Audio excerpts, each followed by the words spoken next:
Hi hello నమస్తే, welcome back to iter media. ఈరోజు మనతో ఉన్నారు హైకోర్టు అలాగే ఇమిగ్రేషన్ లాయర్ అయిన పృథ్వీ గారు. సార్తో మాట్లాడుతూ ముఖ్యంగా అమెరికాలో ఐటీ మార్పుల గురించి. నమస్కారం సార్. నమస్తే విరాట్. సార్, ప్రీవియస్ ఎపిసోడ్లో ఆల్రెడీ ఇల్లీగల్ ఇమిగ్రెంట్స్ ముఖ్యంగా స్టూడెంట్స్లో ఎవరైతే ఉన్నారో వాళ్ళ గురించి, వాళ్ళ న్యూస్ గురించి చెప్పడం జరిగింది. And at the same time మరొక అప్డేట్, అంటే ఐటీలో చాలా కీ చేంజెస్ తీసుకొస్తుంది అమెరికన్ గవర్నమెంట్ అని వినిపిస్తూ ఉన్నాయి. అవేంటో తెలుసుకోవచ్చు. ఇప్పుడు ఐటీ సెక్టర్లో మనం ఆల్రెడీ ఇంతకుముందు చెప్పుకున్నాము. ట్రంప్ తను అనౌన్స్ చేసినటువంటి ఒక ప్రోగ్రాంలో about 64 lakh crores of Indian కరెన్సీలో మనం చెప్పాలంటే ఏఐకి తన ప్రోత్సాహకాలు ఇవ్వటం జరుగుతుంది అని చెప్పేసి తను అనౌన్స్ చేయడం జరిగింది. ఇంత పెద్ద పెట్టుబడులు అన్నది ఏ గవర్నమెంట్ యుఎస్ ఇప్పటివరకు ఉండేతారో ఏ గవర్నమెంట్ దాని పెట్టుబడి పెట్టలేదని చెప్పచ్చు. అంటే అది ఎంత పెద్ద అమౌంట్ అంటే కొన్ని కంట్రీస్ యొక్క జీడిపికి అని చెప్పచ్చు. అంటే ఆర్టిఫిషియల్ ఇంటెలిజెన్స్ కాంపిటీషన్ ఒకటి నడుస్తుంది. టిక్టాక్ గురించి ఉండేటువంటి కాంపిటీషన్ కానీ, కొన్ని సంస్థల యొక్క కాంపిటీషన్ కానీ. ఎందుకంటే ఈ గవర్నమెంట్లో కొంతమంది ఈ సాఫ్ట్వేర్ సెక్టర్లో ఉన్నవాళ్ళు గవర్నమెంట్లో ఉన్నారు. ఓపెన్ ట్రూత్ అందరికీ తెలిసిందే అది. వీళ్ళందరూ ఏంటంటే ఇప్పటివరకు సాఫ్ట్వేర్ సెక్టర్లో చైనా కొంచెం ముందుకు వెళ్తుంది. చైనా నుంచి కొంచెం అడ్డుకోవాలా, చైనా నుంచి మనం ఎదుర్కోవాలా, చైనా నుంచి కాంపిటీషన్ కన్నా మనం ముందు కనపడాలా, మళ్ళీ మగ మేక్ అమెరికా గ్రేట్ అమెరికా అని చెప్పేసి అన్న దాంట్లో ఏం చేశారంటే ఈ సాఫ్ట్వేర్ సెక్టర్స్లో కొంచెం ఎక్కువ కాన్సన్ట్రేట్ చేయాలా. ఈ సాఫ్ట్వేర్ సెక్టర్స్లో మెయిన్ ఆర్టిఫిషియల్ ఇంటెలిజెన్స్లో మనం పైన టాప్ పొజిషన్లో మనం ఉండాలా, మనం రేసెస్లో ముందు వెళ్ళాలా. ఏదైనా సరే America artificial intelligence number 1 country కింద ప్రూవ్ అవ్వాలి అని చెప్పేసి గవర్నమెంట్ ఒక నిర్ణయం తీసుకుంది.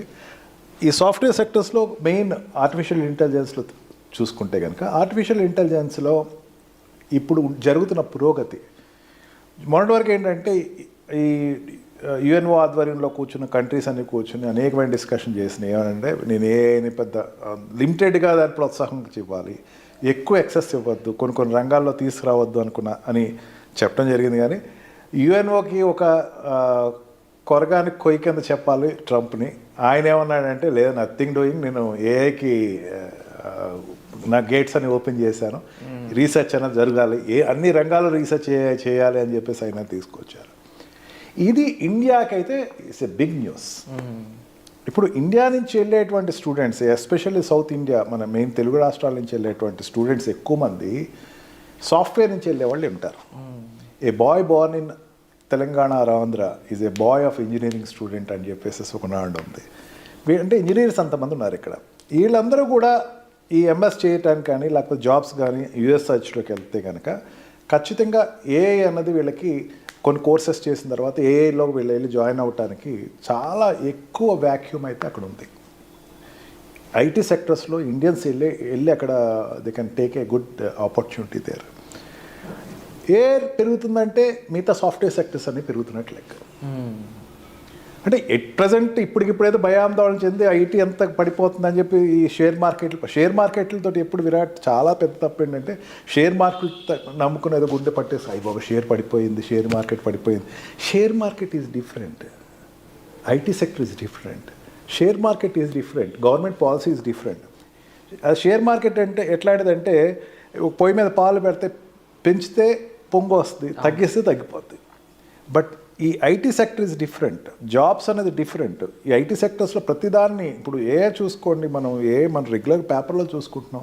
ప్రతి చోట హాస్పిటల్ సెక్టర్స్లోను, ఈ మిలిటరీ సెక్టర్స్లోను ప్రతి చోట వస్తుంది అంటే అంతమంది ఎంప్లాయీస్ కావాలి కదా. Very true. వాళ్ళు ఎవరు ఆర్డినరీ ఒక టెక్నికల్ ఎంప్లాయీ, ఒక మెకానికల్ లేకపోతే ఒక ఎలక్ట్రికల్ ఉన్న ప్రొడక్ట్కి సంబంధించిన దానికి సంబంధించిన ఎంప్లాయీ ఆపర్చునిటీస్ అనేవి వేరేగా ఉంటూ ఉంటాయి. ఆ ప్రోడక్ట్ హిట్ అవ్వడం, ఫ్లాప్ అవ్వడం, అందులో దాన్ని బట్టి స్టాక్ మార్కెట్ సంబంధించిన చేంజెస్ అనేవి వేరే ఉంటాయి. సంహౌ రిలేటబుల్ ఉన్న ఒక గ్యాప్ అనేది ఉంటుంది, గ్యాప్ ఉంటుంది ఇంపాక్ట్కి. ఈ ఐటీ సెక్టర్ అనేది ఎట్లాంటిదంటే సెక్టర్ వచ్చింది అంటే ఆర్టిఫిషియల్ ఇంటెలిజెన్స్ వచ్చిందంటే ఐటీ సెక్టర్ పెరుగుతున్నట్లు లెక్క. వీళ్ళందరూ కూడా మెకానికల్ ఇంజనీరింగ్ చేసిన వాళ్ళు, లేకపోతే ఎలక్ట్రికల్ ఇంజనీరింగ్ చేసిన వాళ్ళు, EEE చేసిన వాళ్ళు రారు కదా. కంప్యూటర్ ఇంజనీరింగ్ చేసిన వాళ్ళు అక్కడికి వెళ్ళి కూర్చుంటారు, లేకపోతే కంప్యూటర్ కోర్సెస్ చేసిన వాళ్ళు అక్కడికి వెళ్ళి కూర్చుంటారు. IT sector is blooming up. ఇప్పుడు తన ఇన్ని $1 బిలియన్ పెట్టుబడి పెడుతున్నాడు అంటే ఆ $1 బిలియన్ సంబంధించిన సెక్టర్ ఒకటి పెరుగుతుంది. అంటే ఖచ్చితంగా ఐటీ సెక్టర్ పెరుగుతుంది అక్కడ. నీకు నచ్చినట్టు పెరగాలి, ఇంకో రకంగా పెరగకూడదు అనేది తప్పు.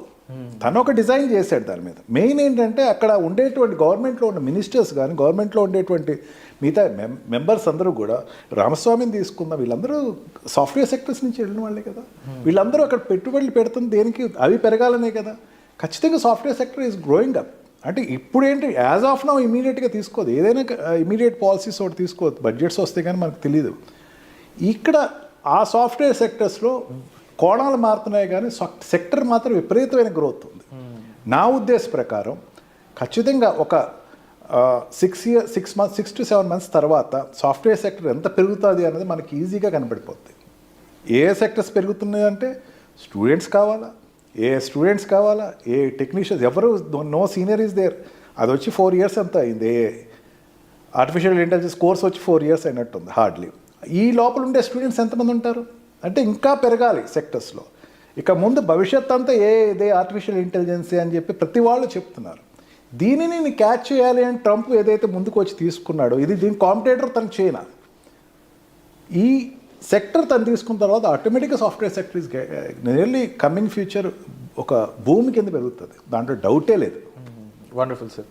అండ్ ముఖ్యంగా చాలామంది మరొకసారి భయపడతా ఉన్నారు. సో అలా కాకుండా చాలా పాజిటివ్గానే సిచ్యువేషన్స్ ఉన్నాయి. ముఖ్యంగా ఏదైనా డెవలప్మెంట్ వస్తుందంటే దాని నుంచి ఇంకా ఎంప్లాయ్మెంట్ ఆపర్చునిటీస్ పుట్టుకొస్తాయని మీరు చెప్పిన విధానం కానీ, అండ్ మరీ ముఖ్యంగా ట్రంప్ అనే పర్సన్ స్కిల్ సెట్ ఉన్న పీపుల్కి అయితే వ్యతిరేకం కాదు, ఓన్లీ ఇల్లీగల్గా కానీ లేకపోతే ఎవరైతే మెరిట్ లేకుండా ఉంటారో వాళ్ళకి మాత్రం వ్యతిరేకం అనే విధంగానే ఆయన చర్యలు కూడా చాలా కనిపిస్తూ ఉన్నాయి. సో దాని ప్రకారం చూసుకున్నా కూడా మీరు మీ స్కిల్ సెట్ పెంచుకోవడం, మీ మీద మీరు టైం ఇన్వెస్ట్మెంట్ చేయడం, ఈ నాలెడ్జ్ పెంచుకోవడం అనేది చాలా ఇంపార్టెంట్ అండి. సో దానికి సంబంధించిన విషయాలు మీకు మరింత అవగాహన కావాలి, ఇమిగ్రేషన్కి సంబంధించి అనుకున్నా, లేదంటే ఆ కంట్రీకి సంబంధించిన రూల్స్ అండ్ రెగ్యులేషన్స్ అయి ఉండొచ్చు, లేదంటే ఇమిగ్రేషన్ పరంగా లా అవాయిడింగ్ సంబంధించిన రూల్స్ అండ్ రెగ్యులేషన్స్ అయి ఉండొచ్చు.